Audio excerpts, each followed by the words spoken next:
Hello everyone, स्वागत है आपका डीएस आज की क्लास यूट्यूब चैनल पर। मैं हूं दीप्ति शर्मा।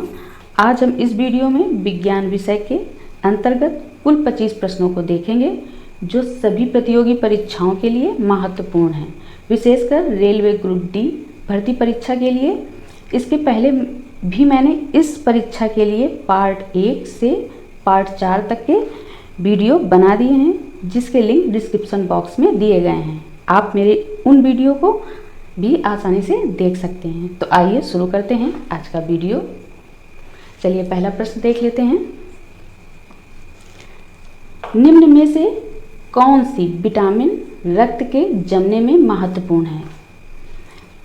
निम्न में से कौन सी विटामिन रक्त यानी कि ब्लड के जमने में महत्वपूर्ण है? तो इसका सही विकल्प हो जाएगा डी, विटामिन के। विटामिन के रक्त के जमने में सहायक है। इसे प्रतिरक्त स्रावी विटामिन भी कहा जाता है।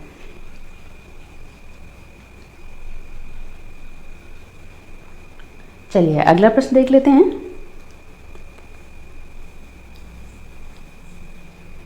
निम्नलिखित में से कौन द्रव्य नहीं है? तो इसका सही विकल्प हो जाएगा सी, प्रकाश। प्रकाश द्रव्य नहीं है। द्रव्य की 3 अवस्थाएं होती हैं, ठोस, द्रव और गैस। ठीक है, चलिए अगला प्रश्न देखते हैं। अगला प्रश्न देखते हैं। निम्न में से कौन सा पदार्थ तीनों अवस्थाओं में पाया जाता है? तो इसका सही विकल्प है डी, गंधक। गंधक तीनों अवस्थाओं में पाया जाता है। गंधक का रासायनिक नाम सल्फर है और इसका प्रतीक यस होता है। जल में भी तीनों अवस्थाएं पाई जाती हैं। ठीक है, चलिए अगला प्रश्न देखते हैं।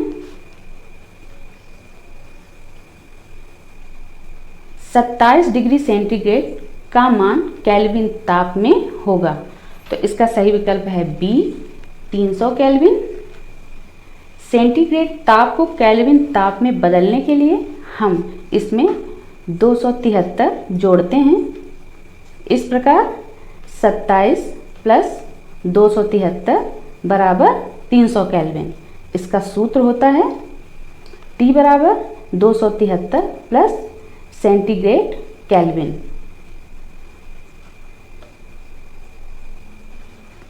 चलिए अगला प्रश्न देखते हैं।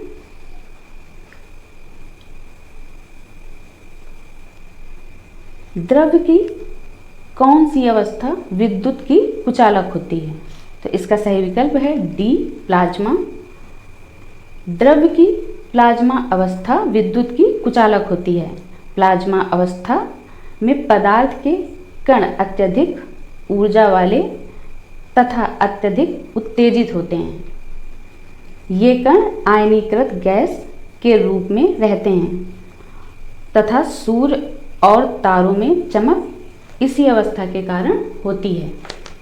चलिए अगला प्रश्न देखते हैं।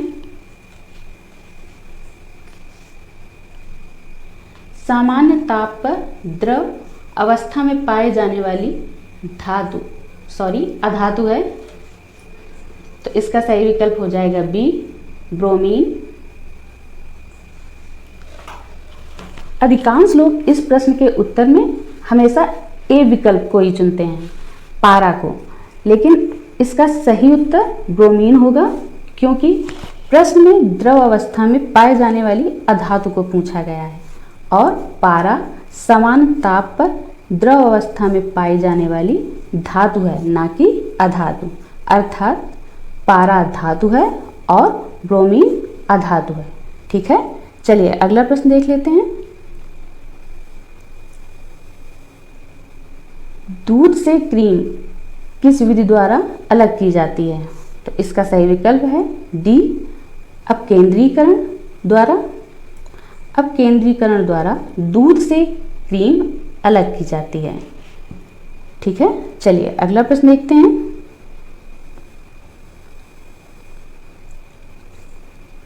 प्राकृतिक तत्वों की कुल संख्या कितनी है? तो इसका सही विकल्प है सी, 94। 94। प्राकृतिक तत्वों की संख्या 94 है। अभी तक कुल ज्ञात तत्वों की संख्या 118 है, जिसमें 94 तत्व प्राकृतिक रूप में पाए जाते हैं, जबकि शेष 24 तत्व कृत्रिम तत्व हैं। ये प्रकृति में नहीं पाए जाते हैं। चलिए अगला प्रश्न देखते हैं। विलयन होता है, तो इसका सही विकल्प है ए समांग। विलयन एक समांग मिश्रण होता है। यह समांग एक तात्पर्य यह है कि विलयन के प्रत्येक भाग की भौतिक और रासायनिक संरचना समान होती है। ठीक है, चलिए अगला प्रश्न देख लेते हैं। कोशिका की खोज किसने की थी? तो इसका सही विकल्प है ए रॉबर्ट हुक ने। रॉबर्ट हुक ने कोशिका की खोज लगभग 1665 ईस्वी में की थी। आपको पता है रॉबर्ट ब्राउन ने कोशिका के केंद्र की खोज की थी। और कोशिका सिद्धांत किसने दिया था? स्लाइडेन तथा स्वान ने। और ल्यूवेनहॉक ने सर्वप्रथम सूक्ष्म जीवों की खोज की थी। ठीक है, चलिए अगला प्रश्न देखते हैं।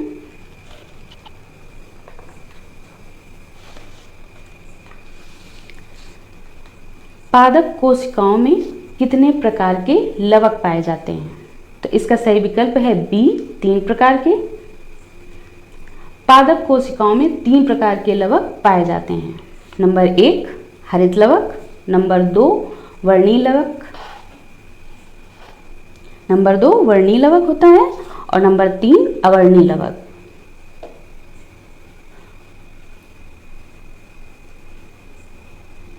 चलिए अगला प्रश्न देख लेते हैं। गुणसूत्र की रचना होती है। गुणसूत्र की रचना होती है, तो इसका सही विकल्प है डी प्रोटीन तथा डीएनए से। ठीक है ना, प्रोटीन तथा डीएनए से। गुणसूत्रों की रचना प्रोटीन तथा डीएनए से होती है। ठीक है, चलिए अगला प्रश्न देखते हैं। राइबोसोम का प्रमुख कार्य है, तो इसका सही विकल्प हो जाएगा डी प्रोटीन संश्लेषण। राइबोसोम का प्रमुख कार्य प्रोटीन संश्लेषण करना है, जबकि श्वसन का संबंध माइटोकॉन्ड्रिया से होता है। चलिए अगला प्रश्न देखते हैं। आरएनए तथा डीएनए में मुख्य अंतर है, आरएनए में पाया जाता है, तो इसका सही विकल्प है ए यूरेसिल। डीएनए में एडेनिन, ग्वानिन, साइटोसिन तथा थाइमिन नाइट्रोजन बेस पाए जाते हैं, जबकि आरएनए में थाइमिन के स्थान पर यूरेसिल पाया जाता है। क्या पाया जाता है? यूरेसिल पाया जाता है, जबकि एडेनिन, ग्वानिन तथा साइटोसिन आरएनए में भी पाए जाते हैं। ठीक है, चलिए अगला प्रश्न देखते हैं।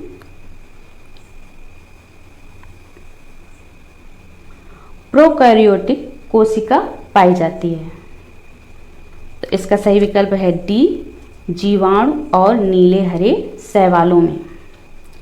जीवाणु और नीले हरे शैवालों में प्रोकैरियोटिक कोशिका पाई जाती है, जबकि सामान्य पौधों में, जंतुओं में पूर्ण विकसित यूकैरियोटिक कोशिका पाई जाती है। कौन सी कोशिका पाई जाती है? जंतुओं और पौधों में यूकैरियोटिक कोशिका पाई जाती है। ठीक है, चलिए अगला प्रश्न देख लेते हैं।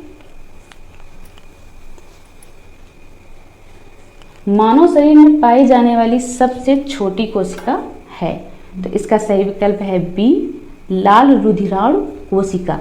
कौन सी कोशिका? लाल रुधिराणु कोशिका। लाल रुधिराणु कोशिका मानव शरीर में पाए जाने वाली सबसे छोटी कोशिका होती है, जबकि तंत्रिका कोशिका मानव के शरीर में पाई जाने वाली सबसे बड़ी कोशिका होती है। ठीक है, चलिए अगला प्रश्न देखते हैं।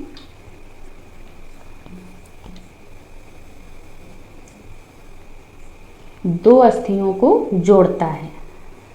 क्या क्वेश्चन है? दो अस्थियों को जोड़ता है। तो इसका सही विकल्प हो जाएगा ए, स्नायु। स्नायु अस्थियों के साथ जोड़ता है, जबकि कंडरा पेशियों को अस्थियों से जोड़ता है। कंडरा पेशियों को अस्थियों से जोड़ता है। आइए अगला प्रश्न देखते हैं। जंतुओं में सबसे बाहर कौन सा ऊतक पाया जाता है? तो इसका सही विकल्प है बी, एपिथेलियम ऊतक। प्राणियों के शरीर की बाहरी सतह और शरीर के अंदर स्थित विभिन्न अंगों के बाहरी तथा भीतरी सतह का निर्माण करने वाले ऊतक को उपकला ऊतक या एपिथेलियम ऊतक कहते हैं। ठीक है, चलिए अगला प्रश्न देख लेते हैं। वह न्यूनतम दूरी जो गतिमान पिंड की प्रारंभिक तथा अंतिम स्थिति के बीच होती है क्या कहलाती है? तो इसका सही विकल्प है बी, विस्थापन। किसी गतिमान वस्तु की प्रारंभिक और अंतिम स्थिति के बीच न्यूनतम दूरी विस्थापन कहलाती है और विस्थापन एक सदिश राशि है। चलिए अगला प्रश्न देखते हैं। मंदन होता है? तो इसका सही विकल्प है ए, ऋणात्मक त्वरण। ऋणात्मक त्वरण को मंदन भी कहा जाता है। ऋणात्मक त्वरण अथवा मंदन की स्थिति में वस्तु का वेग समय के साथ साथ घटता जाता है। जब हम किसी गतिशील वस्तु में ब्रेक लगाते हैं तब मंदन की स्थिति उत्पन्न होती है। ठीक है, चलिए अगला प्रश्न देखते हैं।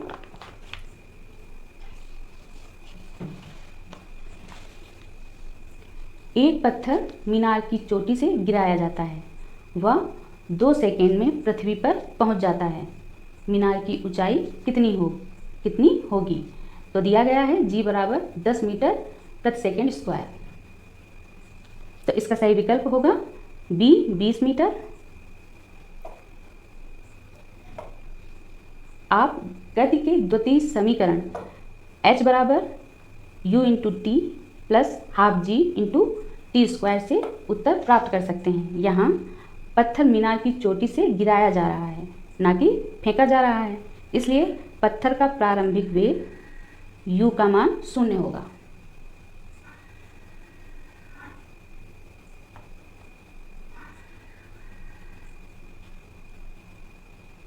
चलिए अगला प्रश्न देख लेते हैं। आइए देखते हैं अगला प्रश्न। 1 किलोग्राम भार का मान होता है? आइए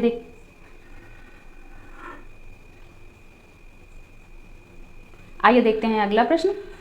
1 किलोग्राम भार का मान होता है? तो इसका सही विकल्प है सी, 9.8 न्यूटन। 1 किलोग्राम भार 9.8 न्यूटन के बराबर होता है। आप F बराबर m इंटू जी सूत्र से इसे निकाल सकते हैं।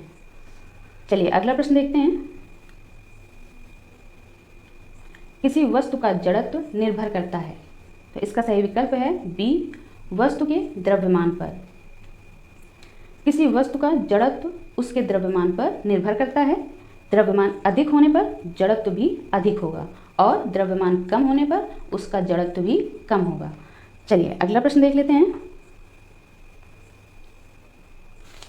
संवेग परिवर्तन की दर निम्न में से किसके बराबर होती है?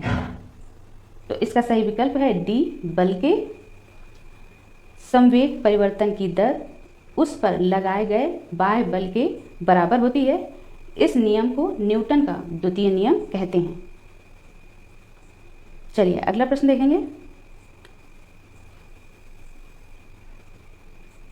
न्यूटन इंटू सेकेंड निम्न में से किसका मात्रक है?